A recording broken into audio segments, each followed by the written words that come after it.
The big talking point, the main point I want to make here on this video is these Champions League teams are all the top teams in their league. So the mentality every week when they play is they are constantly on top. And they're not really too worried and focused on the other team.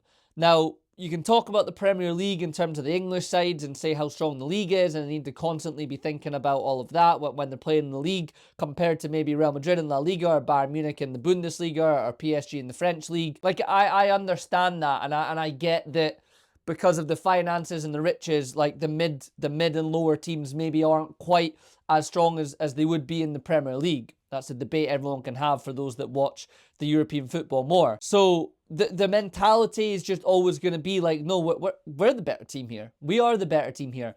And Madrid have that. It's not like, oh, let's soak up pressure and play for 0-0 and hope that we maybe get a chance and let's take our chance. It's like, no, we'll soak up pressure. You're going to give us the ball and we're going to give it to our players who do their thing, like Vinicius. I like watching him. When he gets the ball, he gets his head up and he runs at people. Now, does he work back? Is he a good team player? You know, was Xabi Alonso trying to coach him?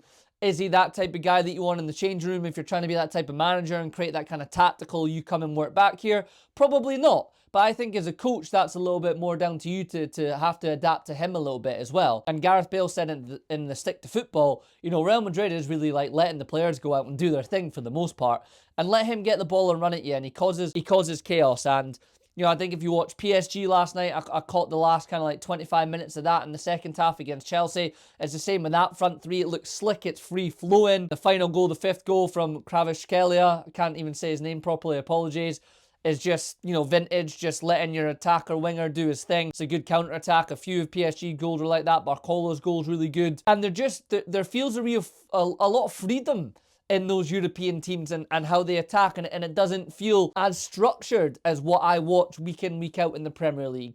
And I felt a little bit of joy watching that last night.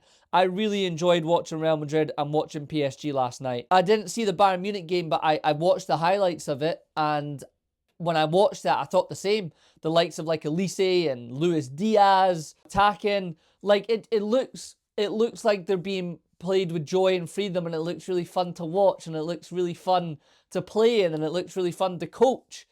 It doesn't look so hampered down by being every little movement is just so, no, let's play for the throw-in and let's play for a corner kick. Like, from what I've been watching this year in the Premier League, I felt joy last night. I really did feel joy last night watching it.